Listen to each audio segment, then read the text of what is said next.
pretend as though this is just your usual classical game, not a classical rapid game. And, okay, oh, look at that. My prediction game is on point again. He opened with a queen's pawn. Yeah, so the first time in this final, both yesterday and today, we saw him open with his king's pawn. We saw 1e4 on the first turn, not now in this must-draw situation, or minimum draw situation for Wesley. He goes to maybe a more solid approach. So will we see a queen's gambit? Will we see a Nimzo Indian? We see, okay, Liem maybe not go for what we're used to seeing from him. He's going for a provocative approach in this must-win situation. He's gone for the Benko gambit, giving up a pawn at an early stage. This is a rare guest at the very elite level these days. So Black is actually 2 pawns down temporarily after only 6 moves. After a couple of moves, he's given up all of his pawns on the left side of the board. He's recaptured 1 now, so only 1 pawn down for Black. But look at those open lines for the Black rook. That's the compensation. That's what he's banking on. That's the big factor he's relying on to compensate for this 1 pawn deficit. And look at the White king, not castled. So White needs to spend a couple of moves repositioning that king. He does that. Black, meanwhile, castling away to safety. The White king now will just shuffle to the side. I'm predicting, and this is still well known. This is still mainline theory.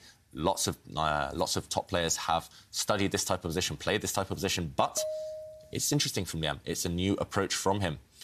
I haven't seen any games by Liem in this particular variation, so this must have come as a complete surprise to Wesley. But having said that, also, it seems like Wesley has also tried to get a surprise in, because Wesley, again, has no games in the database playing with the white pieces. Yeah, this won't be a surprise to Liem, though. This is the most trendy way. This is the most popular way of playing against this pawn sacrifice, against this opening.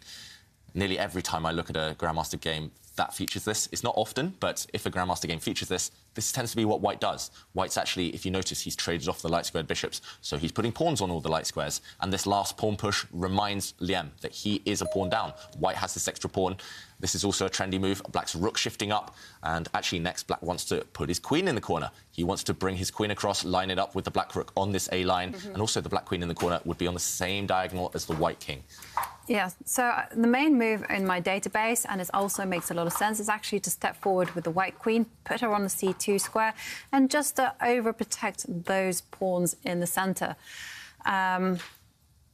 If this were played, then, OK, well, he hasn't played that. Instead, he's actually made a different move, putting the queen in the centre, and Black follows the traditional plan, puts her in the edge of the board. And Black's idea is actually to pressure those 2 white pawns that they have on the left, especially that A4 pawn. And the whole compensation is also based on the fact that Black's dark-squared bishop sitting there on G7 is an incredibly powerful piece. So if White can trade off dark-squared bishops, then Black will be in big trouble, actually. Yep, so White, the long-term dream is to trade off those bishops. And also, White just has to keep control over the next few moves. It's not entirely simple. Jovanka, you mentioned a couple of the ideas there. I just want to show a couple more maybe as well that Black can try and aim for to compensate for this pawn. And with his queen now in the corner, eyeing up the White king, if White is careless, if White just plays too slowly, for example, OK, just pushes a pawn, then Black has ideas.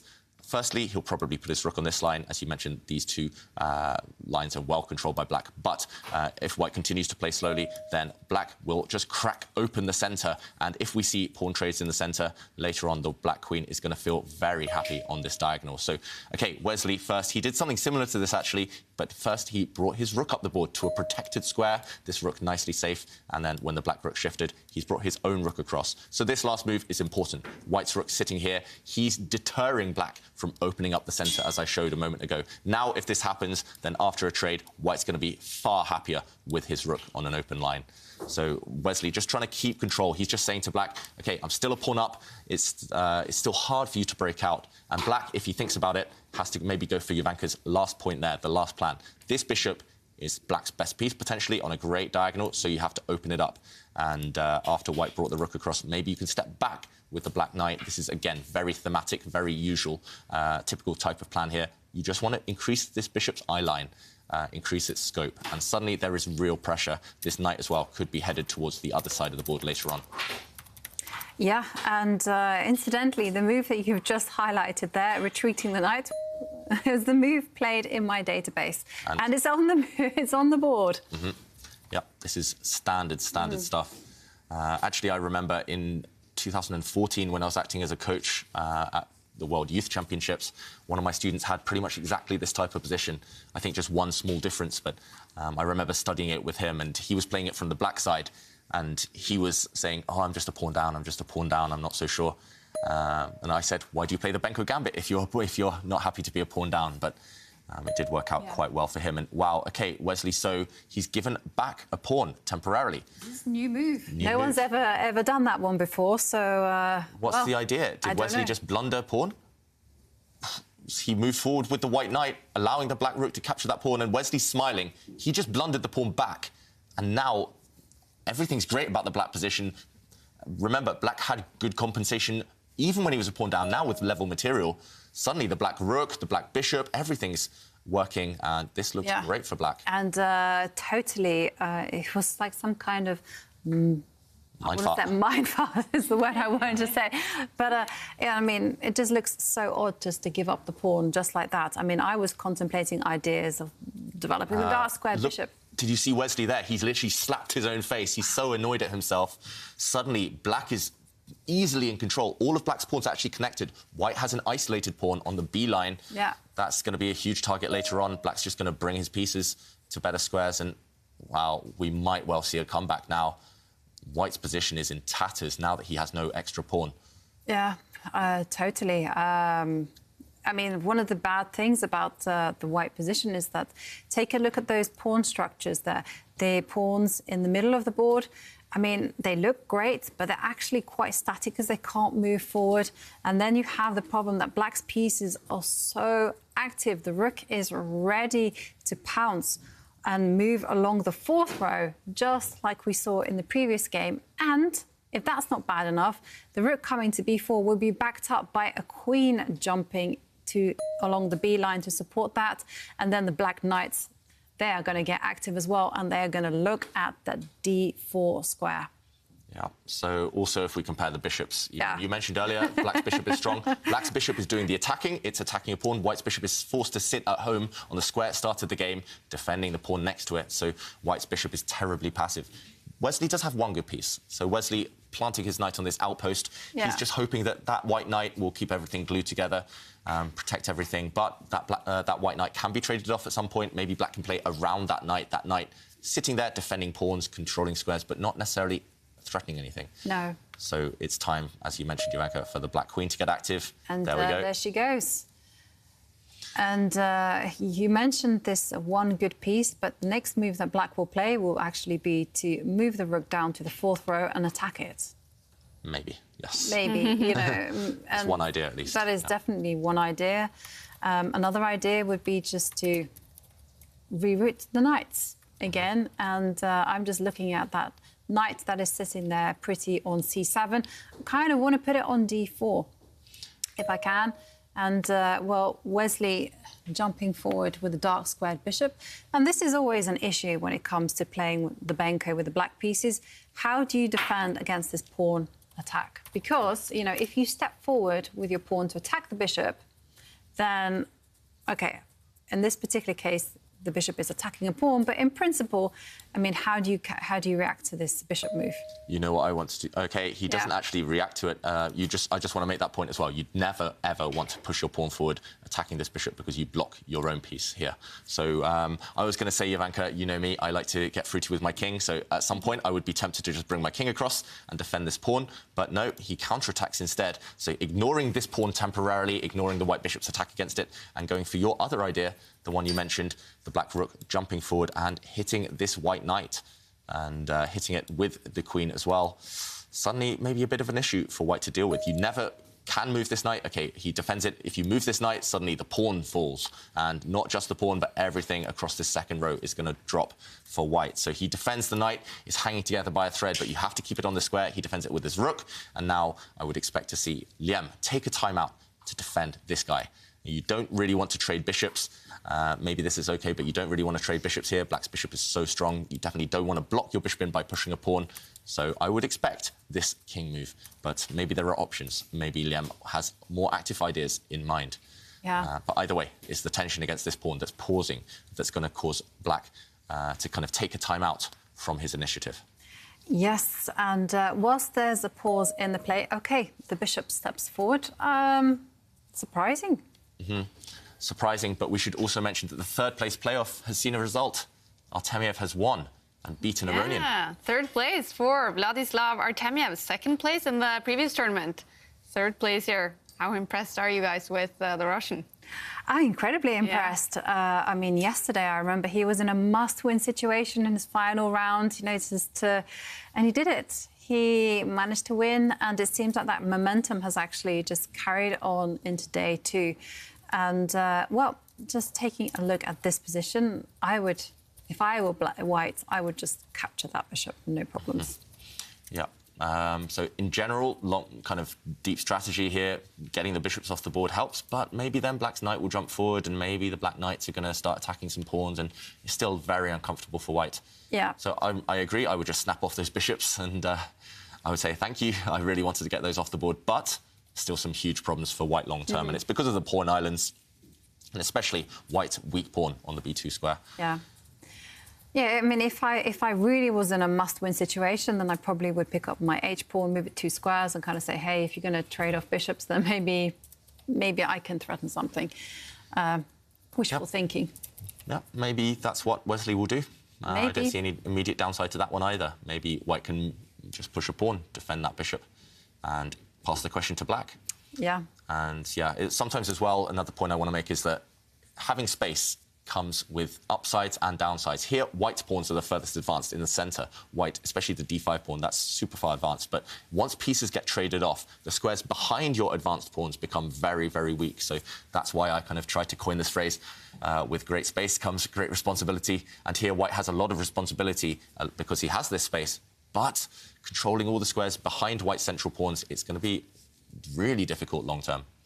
Black's knights, once they finally do get active, are going to start creating some big threats. And there's just no obvious targets to even attack for the white pieces. I mean, also, if you want to go forward, you kind of want to step forward with your e-pawn, but you can't do that because once the e-pawn marches forward, the d-pawn will fall. So definitely, it's only black who has the ability to put pressure. And I do have to tell you that for our quiz of the day, we're asking, in which Olympic sport would you have the best chance of winning a medal? And David T. Cramley, the co-founder of Chessable, answered, Olympic medal? None. Some of us would be happy to simply participate. Yeah. I may have a chance to represent Ecuador at the Olympics as snowboarding, given the lack of snow in Ecuador. Thus, lack of snowboarders. So, wow. Cool.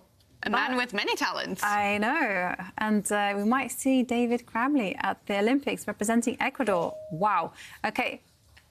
And, well, happy days, because I've predicted a move. No surprise. Yeah. But, OK, I like this one because it was just a little bit less accommodating.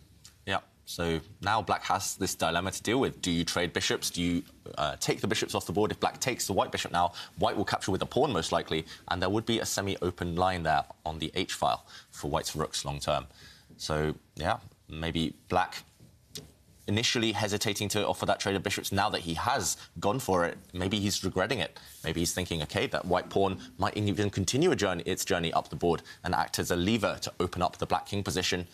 Yeah, nice move from Wesley. That's the type of move that's great in rapid chess, just multi-purpose, forcing your opponents to make a big decision, giving black a few choices here. Black can just move a knight, he can trade bishops, he can move the black queen, lots and lots of choice. He does move a knight in the end, but I was going to say, at least now, he has to have one eye on that king side. White may be aiming for an attack there later on in the game. So black's knight activating. Do you like it, Jovanka? Is that black knight aiming for another square later on, or is that black knight just offside? The black rook, black knight, I don't really like their formation. It looks like they're trying to do something but not breaking through. And if the black rook and knight don't break through, maybe they're just not participating if the play shifts towards the other side of the board. Yeah, difficult to say. I mean, I think the position is very tense. Wesley doing a good job of holding the position together. I still would capture the bishop, though. Fair enough. What would you do here, David? At first, momentarily, I thought that the black rook was trapped. I thought white could drop his bishop back and attack it, and try and trap that black rook, but it does have some safe squares, so I'm less attracted to that now. I'm not so sure. There's lots of tempting moves. The white rook can't move. Maybe the white queen, you can step into a different square. You predicted it again, though, Jovanka. The queens are off. I like that tweet as well. David and Magnus playing football at the Olympics. Yeah, that would be cool. It should be like a penalty competition in the Olympics. Only penalties. Yeah, Gareth Southgate, you've got my number. Call me up. OK, well, we do have a move. The queen has moved 2 squares to just, again, hold all those pieces on the light squares. And maybe on a very, very good day, there might even be some aggressive intentions of actually stepping forward with that e-pawn, moving it 1 square and creating some kind of chaos. Yep, that white queen definitely hinting at some action on this line. I'm not sure that's going to be a threat for the next few moves, but it's in the back of Liem's mind now. That's another thing he has to be concerned about. I don't see any breakthrough for black. I'm slightly surprised the evaluation bar has gone so far over to black side because it just looks like manoeuvring position, both sides trying their ideas. But maybe white's a bit stuck. Maybe white's a bit frozen if black just slowly improves. Maybe black can step the king forward. I always want to do that if there's a pawn, if there's a square in front of the king. Maybe black can block the advance of white's h-pawn on this side. I never want to see that white pawn advance any further. A few choices. If there's no immediate breakthrough for white, black has the luxury of just taking a few timeouts to improve his pieces. Yeah, the problem with pawn moves, though, David, is that every time you step a pawn forward, you concede some squares. So... Take the squares, I don't care. Just stop white's pawn advancing forward. That's the only danger I ever see for black's king, is if white's pawns ever march forward. But yeah, but I mean, you're right that there is no clear-cut breakthrough for black. I mean, there's no way for him to increase the pressure on the b2 pawn. So, well, Liem actually following some of your advices from previous games. Step forward with a king. No, it's well known, this type of idea. I mean, Karpov used to do it all the time. Kramnik does it all the time. Just if there's a weak square in front of your king, if your pawns are lined up like that with the 3 pawns, then step your king into the hole behind them. Control all the squares around your king. The king's also slightly closer to the centre if it ever becomes an endgame. If the knights, the queens, the rooks get traded, the black king's now ready to run in. The white king as well, ready to run in. And both kings now super safe. So Liem, I like that move, taking a timeout, showing that he's not feeling the nerves in this huge situation, in this must-win game. He's happy to just take this time, slowly improve, and actually that's unpleasant for Wesley. Wesley wants black to kind of get overambitious, get impatient, get hasty, and actually initiate some action, because then it makes it clearer what white wants to do. But Liem says no. And, OK, Wesley lifting his rook up there. Oof, that feels a bit shaky for white. Suddenly the rook and queen, if a black knight jumps into the middle of the board, would attack them both. It's not possible right now. White's knights are controlling squares, but tactically it feels loose for white. Yeah, the pattern is certainly just jumping out at you. And, OK, we do have a move. Queen moves to b3. And my question is, if white just goes, I can't think of a plan, so I'm just going to pass. I'm going to move my rook back. Yeah, I think that's quite likely. Maybe the idea, the black rook, I don't like where it's sitting right now. I really hate where the black rook's sitting, so I kind of want to bring it across 1 square and then drop it down to the 2nd row and maybe add some pressure from that angle. The black rook, OK, it's putting pressure on the white knight, but it feels a bit blocked in, so maybe if he gets a couple of moves, he'll improve it. OK. And that's the thing, as you mentioned, Jovanka, if white's just waiting, sitting, doing nothing, repeating, black has all the time in the world to go round and round and slowly probe and slowly create these threats. Yes, that's true. That's true, and that's why I actually like your idea of just stepping forward with that pawn, the h-pawn, move it 2 squares, because, OK, white could retreat the... OK. So he's brought his knight to the side of the board. And he's attacking the queen. Attacking the queen, and he's hinting that that white knight might want to jump forward. It couldn't, though, because there was some pressure against white's central pawn on the 4th row. So that white knight needs to stay where it is, blocking up, clogging up this 4th rank. And that's basically kind of a spin on what you were suggesting, Jovanka, that white cannot really do anything. So he just repeated the position there. He brought his knight forward, now retreating it. And he's hoping that black can't improve in the meantime. Yes. Wow. What do you think is the most likely result in this game right now? Looking at the clocks as well, Liem just looks very comfortable. I think there's going to be two results. It's either going to be Liem winning or about 40% chance of there being a draw. All right. Yeah, Wesley's begging for the draw right now. I mean, it's just white is stuck, unable to move. So Liem, he's in the dream scenario. He's done everything right. He's ahead on the clock, great position on the board, sacrificing a pawn and then winning it back very easily in the opening. So the momentum's on his side, but the breakthrough, that's the problem. And sometimes, actually, in chess, you don't always want to do everything right because then it's a little bit of pressure in the back of your mind. You're thinking, oh, I'm about to create a masterpiece. I have to be 100% accurate. You start overthinking. You start doubting yourself. And if there's no clear plan, if it's not kind of a like checkmate type of idea, then manoeuvring, it's difficult to continue in that mindset, especially in a must-win situation. So perfect play by Liem so far. And I think I'm going to bet maybe that he's winning. He's going to win this game and take it to tie breaks. But, yeah, he's still a long way from victory. So despite what the computer says, Black still has a lot of hard work to do. So what would be sort of going through your head if you were sitting in the Black position now and looking at this and knowing the clock and the situation? What would you be telling yourself? I'd be telling myself, just don't look at Wesley's camera, don't look at that yellow shirt, it's hypnotising. But I'd also be telling myself, OK, you got this under control, just slowly improve, put my opponent under pressure, if possible, and continue playing quickly if that's possible as well. The one thing Black doesn't want to do is drop low on the clock because then manoeuvring is really hard, actually, when you have no time. But... yeah, I kind of almost would be putting myself in White's shoes. I would be saying, what does White want to do? And then, OK, White has certain active ideas, which would involve, like, maybe, like David mentioned, actually pushing some pawns on the right side of the board. And so I would try to kill the game there. And then, once I've done that, I would just focus on those small improvements. David kind of really mentioned one plan, which is actually getting the rook to the A2 square. If he can get there, then it will be complete control. And, well, it would become, the position would become very, very unpleasant. So... OK, the Black queen drops back. This... You're not a fan? I quite like it. Well, I just didn't know. It was surprising to me because it's intelligent, let's put it that way.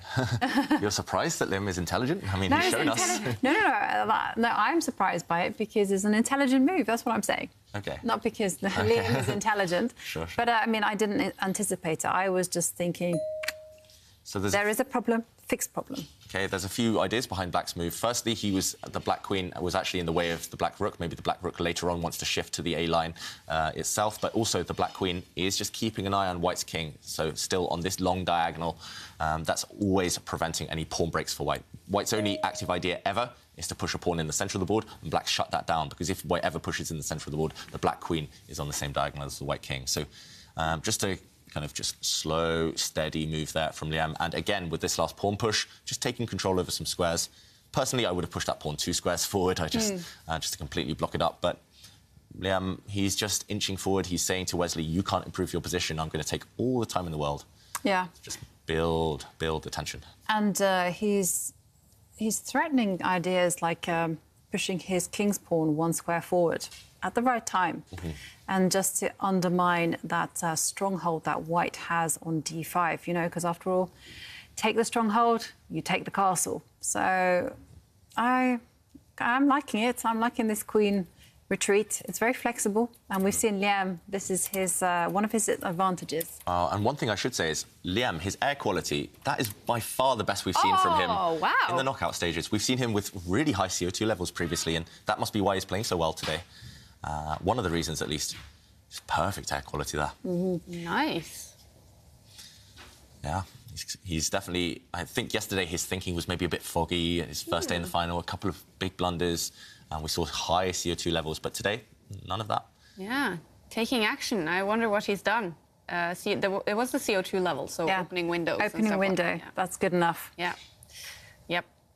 Probably that is what he's done, Liem. He's had a fantastic day today. I mean, OK, so he lost 1 game, but he's played fantastic. Yeah, the first 2 games he was phenomenal. The first game he was on fire. Second game he posed so many problems to Wesley that Wesley failed to convert a winning position. And he's done everything right, Liem. He just needs to take this game, this chance when it comes. Yeah. And it looks fantastic so far. I have to say, Liem has also played some very sharp openings with the black pieces. So every time Wesley has tried to do his thing, lock the position down, Liem says no. And I've really liked the fact that he's chosen the Benko opening. And I was really surprised by Wesley's blunder, though.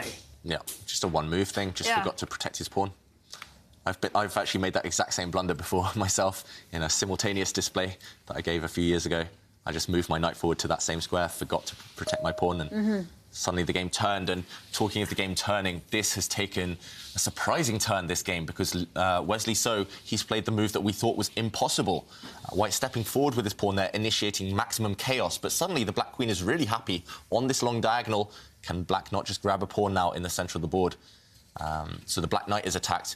Either you can remove the pawn that is attacking it first, that looks decent as well, but you can maybe as well use the black knight to take a pawn. Maybe White's idea is to create some type of pin on this long diagonal. Yeah, so White's idea is after pawn takes pawn, you're actually going to pick up the knight that's next to the king, and that is going to be the pawn. OK, so we can show it there on the board. OK, but we have a different move. So knight takes pawn on the board. Defended by its queen. Defended by its queen, but OK.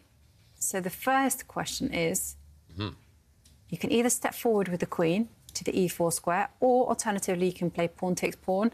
Any other forcing moves on the board? I just want to show what the reply would be here, because I think it's quite a cool one. Black would actually drop his knight in with a check, discovered attack against the white queen, and a check, so the white queen has to step back, take this knight, and then you take White's knight, and you're just a clear pawn up with black. But instead, Wesley, he must have spotted this, because in the position, he's taken this pawn, and now lots of choice here for Liem. You could just recapture this pawn with your knight. For example, just step back, take this pawn. I think you're just going to be a pawn up for free as black, to be honest. Or, if you want to be super fruity, OK, he doesn't. I was going to say you can jump forward with your knight and create some threats against the white queen, knight, and try and utilise this queen in the corner. But OK, in this position, though, David, what happens after knight takes pawn? Yeah, this is why I was surprised by this. OK, and we see Wesley has one move here to balance up the game, and that is actually to temporarily sacrifice this knight. Jovanka called it. He's done it. Knight takes pawn, and the whole idea is after the black knight recaptures, black's a knight up temporarily, but queen check hits the king and hits both knights at the same time, and you win one of the knights back, and you're going to make the draw. OK, let's go back to the players' cameras, because this is about to happen on the board. Liem, he must have missed this. Yeah, he must have missed knight takes pawn, because it is a little bit surprising. And it's, in your mind, somehow you think, yeah, it's not a problem, because the black knight can actually step from d5 and go back to f6 to block any potential check. And you just forget that your other knight is on the d6 square. But OK, I mean, I still think it's not that easy, though, for White. I don't think White has entirely equalised, because the black queen on a8 is still putting the white knight on f3 in an unpleasant pin. The problem is, I don't think you can up the pressure. Everything's just going to get hoovered off. What can black even play now? If black takes the white knight, the white queen steps up, check. It's going to take one of the knights. I don't see how to even create any action there for black. Yeah, I mean, can you just... OK, he's lost all stability in the centre. Right, that's true. Blunders happen like that. OK, so, I mean, maybe we can bring up the analysis board why the position is so critical. So, knight takes knight is what I'm thinking. And knight takes knight, and OK, I'll give a check. You give a check, and now I'm going to retreat my own knight. OK, but Jovanka, careful. Rook takes. Oh, no. Suddenly White is winning. Suddenly, suddenly, you were talking about this diagonal, but actually it's this diagonal which is... Oh, dear, David. Let's move along now. But actually it's important, because actually if black takes the knight, which is the most important move here, I think actually White has a big advantage after a check. OK. I think White is doing great. So what black has to find, and the risk he has to take if he wants to win this game, remember, a draw isn't good enough, he has to ignore the temptation of this piece and drop his knight into the centre of the board. Wow. And look at those knights now, this like pretty pattern here, the three knights in the stable. In the stable. Oh, I can't even highlight here. It's so dramatic. But the whole point is you're hoping that White takes off this black knight, because now you'll drop your knight into the position check, and that's a discovered check. Oh, me and my arrows again. That's a discovered check, and actually a double check. The queen is attacking the king and the knight is attacking the king. When the king moves, checkmate. and this would be a real shock, a real surprise to Wesley. So this move, it has to be played. Bring your knight into the centre and hope. I think Wesley's only move here is actually to bring his queen to challenge this diagonal against the black queen. And maybe he can give a check first, but this move should secure the draw for Wesley. Yeah. Wow, tense stuff happening. And even then, that's not so clear. So the knight now jumps into the square that you showed us. And one move for Wesley to survive is just to step forward with the queen 2 squares. And that's a little bit unnatural, I would say, just because it's kind of in the eye line of the black rook. Yep. But, you know, needs must. Yeah, it's the type of move that top players, usually they'll find. It looks unnatural, it looks counterintuitive, but if there's no concrete refutation that they can calculate out, then they'll just play it. So there's 2 moves White has to find here, I think, is that queen move, lifting up 2 squares, but also maybe you can give a check with the white queen, as we showed in a previous variation. I think that looks OK as well. Maybe a bit more to work out there, though, because if you give check with the white queen, maybe the black knight can block that check, step back, and suddenly the black queen is unleashed. That's why I just want to put my queen in the centre and cover everything. Yeah, I agree there, actually. So I think queen check is too risky, I think. So queen moving 2 squares is on the board, and now what to play for Wesley, sorry, for Liem. Yeah, and this is the issue. I think this last queen move, that's the key. That might clinch the tournament for Wesley So. This last move is 100% accurate, keeping everything defended, not letting any kind of fireworks happen against that white king, as in some of the variations I just showed. So you can't move the knight and kind of allow a queen trade on this diagonal. If you move the other knight, White's queen will just happily move out of the eye line of this black rook on the 4th row. I don't see any breakthrough here for Liem. And if there's nothing here in this one moment, then maybe there's nothing at all. If we see trades of knights, I think it's just going to head towards a draw. Yeah, if we see a trade of knights, then everything will be eliminated, and there's just going to be no problem whatsoever for Wesley. So you don't want that. But you can't make a single move with one of your knights. Yeah. I mean, the only... You don't really want to move the black rook either. Exactly. The black rook is nicely placed, and unfortunately... Can't move the black queen either. No. OK, we're struggling for a good move. I mean, we should clarify, we see a few decent moves, but all of them lead to simplifications, right? Yeah. Just allow Wesley the time to trade off some pieces. And yeah, it's really important as well that the white queen is actually defended where she sits by one of the white knights. So there are tactics here, the tricks here aren't quite working for Liem, as far as I can tell, at least. Yeah, suddenly it's actually hard for black to play. OK.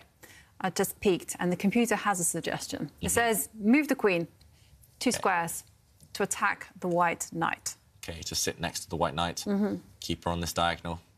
That's inviting some real complications. It is inviting the complications, especially as its main recommendation after that is for white to pick up the knight and sacrifice itself for a pawn. So... Oh, OK, so the move the computer actually is advocating here is this move, the black queen attacking the white knight. But the reason I think this isn't human, isn't natural, is because white's knight can go and grab a pawn. And the whole idea is that if black's king takes the knight, whoops, that's a check. And a fork, a double attack, the black queen would drop off next move. So I would be very surprised if Liem comes up with this one, if he brings his queen to this square. Because the queen is loose there. It's an easy target for white's knights. Maybe it's fine. OK, he plays it. Oh, my God. Wow. David. He plays the most critical move. But now, will Wesley go for the other move you suggested, Jovanka? Will he take this pawn? And suddenly white's playing for the win, but also risk is involved here because white's knight is a bit loose. Everything's actually undefended for white right now. The knight's undefended, the queen's undefended. Maybe he'll see some ghosts. It's very natural to get scared of a move like this when you only need a draw. But is there a safety first move instead of taking this pawn with white? Maybe. I don't see one, though, right now. I would be tempted to try and take this knight off the board, but again, you've got to calculate some lines here. I think this might be OK. Suddenly everything is hanging. There's still this tension with all the knights, all the captures, so much to calculate, and the players only have 3 minutes. So yeah, exactly. Liem, I think, has to bank on a time trouble blunder now for Wesley. Yeah, that's a very tough kind of move, knight takes knight, because I can even see black playing queen takes knight, and then suddenly Look at the pin that White is facing. The problem is White could simplify things very easily there. After knight takes knight, queen takes, the White knight could jump out the way with a check, and all the knights would get eliminated. Yeah. So I think Wesley, I don't think he'll take that pawn next to the black king, even if the computer says it's great. I think it's just too risky. I don't see what black does against it, but it just feels wrong, just instinctively. Why take that risk? Why put your pieces on undefended squares when there's maybe a safe option? And well, it could also be that you just see the tactic and you're like, hey, pawn up, and you don't necessarily assess the resulting consequences. No, true. So, OK. So those are the two moves we're maybe expecting. Knight takes pawn or knight takes knight. Oh, what do you think, David? Let's do a bet. I've learnt that I will lose this bet. I've learnt that when it comes to betting against you, Ivanka, no chance. But I'll say knight takes knight. I think White will take that. You say knight takes knight. I think it's very tempting to capture the pawn. Even though there's a lot of danger in the position. I agree with you there. Probably Wesley, the reason he's spending 2 minutes is because he's tempted. He's tempted to get greedy and capture that white, the pawn next to the black king. See? Why do I even bother betting against you, Ivanka? Yeah, well, OK. Well, now things are really heating up because, yes, Liem has lost a pawn, but there is now the potential to create a lot of chaos on the board. So I'm trying to work out if there's a way to indirectly attack the white queen. I mean, the white queen feels so loose. She's eyed up by the black queen, eyed up by the black rook. But the two black knights, there's no way to jump them out of the path of those pieces to kind of get them out of the way without being taken. Exactly. I mean, somehow White's pieces are perfectly positioned because, I mean, if you look at moves like knight takes knight, when White will simply just... you can step back and capture that knight, but also you can capture the knight that's sitting on d5. Yeah, so White's queen just is the glue holding everything together, and maybe there's just no way to kind of unstick this position for black. Oof. Yeah, Wesley, that's a cool move, I must admit. Like, it's one of the first things he would spot. It's a capture after all, and that's what we always tell ourselves, checks, captures and threats, but going for that kind of capture, it's just so brave. It's so brave, and that courage might clinch things for him. OK. And, OK, well, there is one consequence of that knight capturing the pawn, and that's that the queen is no longer defended. So can you... Is there any checks? That's our rule of thumb, isn't it? Black's knight giving checks? Or... Yeah, the black's knight can give check. OK. Wherever the black knight gives check from, the queen will captured. The queen will capture, and then we're just looking at trades as well. So that's not a good... No. Yeah. I think Liem is realising as well now. He's slightly shaking his head and dropping low on the clock. He's running out of chances. Wesley's defended this one perfectly, actually. Yeah. Ever since that small blunder where he allowed this knight takes pawn idea. Liem, I think that was his last remaining chance, and it's gone. Yeah, well, he's defended very resourcefully, Wesley. OK, knight takes knight on the board. And I think the simplest is probably just to go queen takes knight on f3. So the white queen, as you mentioned, it has a choice on that menu. It can take both of it can eat both of those knights, but either way, it should be fine. Like you say, just take that knight, the most active knight, off the board. Actually, that just kills the game instantly. Yeah. I don't see any fun there for black. And Wesley knows that there's no fun there for black.